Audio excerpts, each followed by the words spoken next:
Assalamualaikum warahmatullahi wabarakatuh. Selamat berbahagia jamaah ngaji tafsir Al-Quran dengan referensi kitab tafsir Al-Ibris mu'alif Mbah Kyai Haji Bisri Mustafa Rembang dengan sanad Mbah Kyai Haji Samsul Mu'in Khalid, pengasuh dan pendiri Pondok Pesantren Darul Amin Jajak Banyuwangi. Semoga berkah.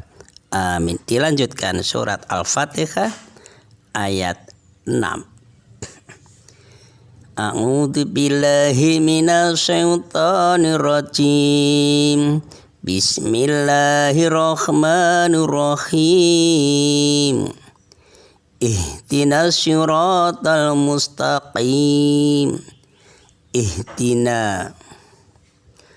Duh Gusti Allah, mugi-mugi nuduhaken panjenengan ing kula.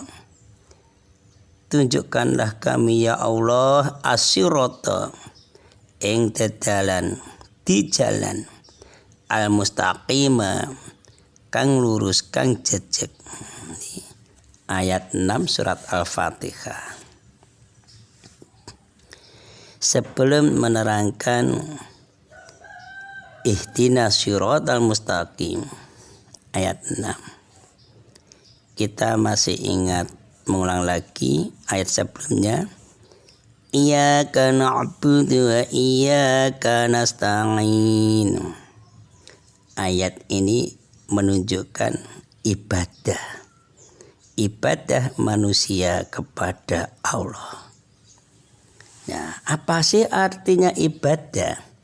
Ibadah adalah buah dari keimanan kepada adanya Allah. Allah yakin ada wujud, akhirnya timbul ibadah. Allah yang mempunyai sifat kesempurnaannya yang kemarin sudah diterangkan untuk penjelasannya, yaitu dari sifat wajib atau asmaul husna. Arti-artinya itu sudah menunjukkan sifat-sifat kesempurnaan Allah. Jadi orang atau kita ini yang meyakini adanya segala sifat kesempurnaan Allah akan menyembah Allah pasti ini. Jadi ajaran ibadah ini sudah dipaparkan dalam surah Al-Fatihah, yaitu iyyaka na'budu wa iyyaka nasta'in itu tadi. Jadi yang artinya hanya kepada Engkau ya Allah kami menyembah, dan hanya kepada Engkau ya Allah kami mohon pertolongan. Itu setiap hari, tiap sholat pasti. Bahkan di luar sholat kita juga sering membaca surah Al-Fatihah, pasti iyyaka na'budu wa iyyaka nasta'in. Di dalam ayat ini Allah mengajarkan pada hambanya agar menyembah hanya kepada Allah semata. Jadi hamba-hambanya itu hanya menyembah kepada Allah saja, tidak usah yang lain. Karena apa ya, ayat ini di selain mengandung ajaran tauhid juga mengandung ajaran ibadah kepada Allah yang Maha Esa. Jadi ayat ini mengandung dua, tauhid dan ibadah. Ihdinas siratal mustaqim. Tunjukilah kami jalan yang lurus. Maka Mbah Kyai ulama-ulama waktu ngaji ini Mbah Kyai mungkin menganjurkan. Jadi waktu sholat membaca surah Al-Fatihah ayat ihdinas siratal mustaqim, itu hatinya juga bergerak. Ya Allah, tunjukkanlah jalan yang lurus kepada semua jamaah sholat di masjid. Bahkan seluruh umat Islam yang sholat berjamaah di masjid maupun di musola atau di rumah. Tunjukkanlah jalan yang lurus. Jadi nilainya ibadah, nilainya sholat itu sudah lain. Gara-gara punya ilmu ini. Kalau tidak disertai dengan mendoakan kepada orang lain, nilainya kan cuma satu, cuma kita sendiri. Kalau kita berdoa Umpama satu masjid ada 1000 jamaah, 1000 pahala, tambah lagi. Ya Allah, semua yang berjamaah seluruh dunia tunjukkanlah ke jalan yang lurus. Jadi mengakui orang Islam saudara kita, jadi satu. Itulah nilainya. Ilmu itu penting itu. Ya. Untuk kebahagiaan hidup manusia yang ada di dunia sampai kebahagiaan hidup di akhirat, Allah sudah mengadakan peraturan-peraturan, hukum-hukum yang menjelaskan kepercayaan, juga memberikan pelajaran dan contoh-contoh, yaitu lewat kitab-kitabnya yang disampaikan pada para nabi dan rasul, yaitu tujuannya supaya manusia seluruh dunia itu hidupnya punya peradaban, punya tata krama, mempunyai cita-cita yang baik. Sudah diatur. Jadi bukan Allah itu menciptakan hambanya ya dibuang-buang saja, tidak bertanggung jawab, tidak. Tanggung jawab ini. Inilah. Jadi semua ini ada laksana jalan yang lurus. Jalan yang lurus yang dibentangkan Allah untuk mengantarkan manusia kepada kebahagiaan di dunia dan akhirat. Masya Allah. Kitab Taurat, kitab Zabur, kitab Injil, bahkan kitab Al-Quran sampai akhir zaman. Ya inilah kita berbahagialah.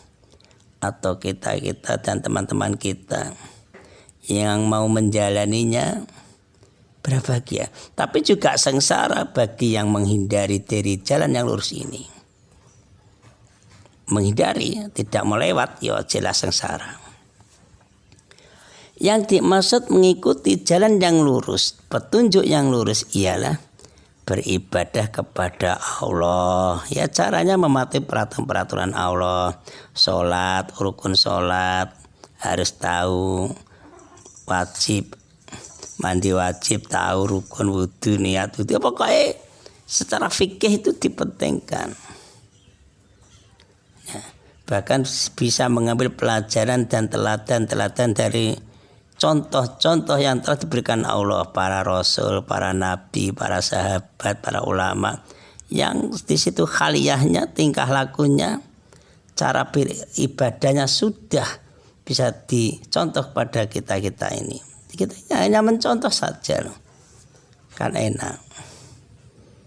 Kan sudah diberi contoh.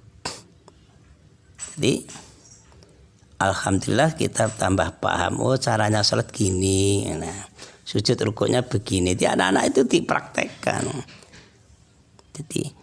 Jadi Bapak Ibu Ustadz ya MIRA PAUD TK itu bisa memberi contoh bacaan sholat dan gerakannya dengan baik. Insya Allah itu sampai akhir hayat anak-anak itu selalu ingat. Disitulah jariah kita. Kita mati, anak-anak kita mengajarkan terus berjariah berlipat ganda. Kita bersyukurlah jadi guru walaupun tidak digaji. Mungkin gajian cuma bisa saja kurang. Ya.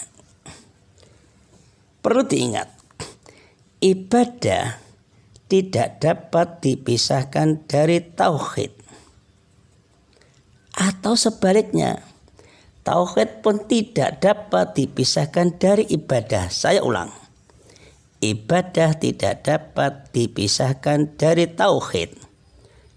Atau sebaliknya, tauhid tidak bisa dipisahkan dari ibadah. Mengapa? Karena ibadah adalah buah dari tauhid. Ibadah adalah buah dari tauhid. Ini penting. Dan ia tak mempunyai nilai dan harga kalau timbulnya tidak dari perasaan tauhid. Ya. Ibadah itu muncul dari tauhid.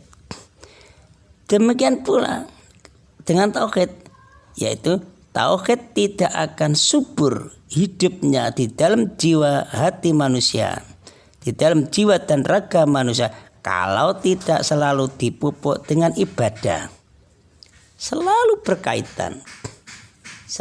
berkaitan, saling membutuhkan.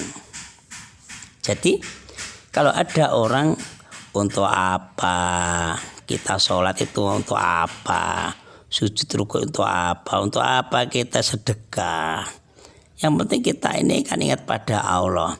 Itu kata-kata itu menjerumuskan kehancuran, itu menjerumuskan kehancuran, menentang ini.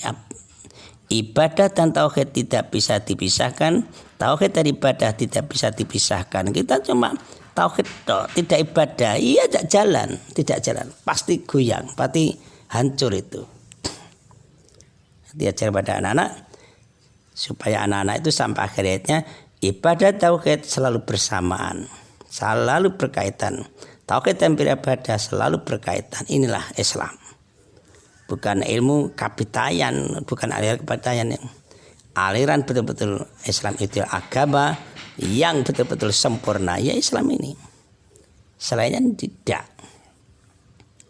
Nah, jadi ihdinas siratal mustaqim sebagai cara kita selalu mengikuti petunjuk Allah. Ini penting ini. Karena beribadah kepada Allah itu jelas untuk mencapai kebahagiaan hidup kita di dunia dan akhirat. Itu jelas itu. Sebab Allah sudah menetapkan hukum-hukumnya, peraturannya di dalam cara melaksanakan ibadahnya. Sudah diatur antara manusia dengan manusia hubungannya horizontal, manusia dengan Allah vertikal, atau Allah dengan masyarakat alam sekitarnya, seisinya binatang, tumbuh-tumbuhan, sudah diatur semuanya. Dan di dalam Al-Quran sudah banyak didapati ayat-ayat yang berhubungan dengan masalah hukum dan peraturan ini. Maka semua ayat adalah penjelasan yang sudah dicantumkan dalam surah Al-Fatihah. Makanya sumber Al-Quran adalah surat Al-Fatihah. Al-Fatihah sumbernya Bismillahirrahmanirrahim. Bismillahirrahmanirrahim sumbernya dari huruf ba, sumbernya dari titik aja. Itulah kekuasaan Allah. Assalamualaikum warahmatullahi wabarakatuh.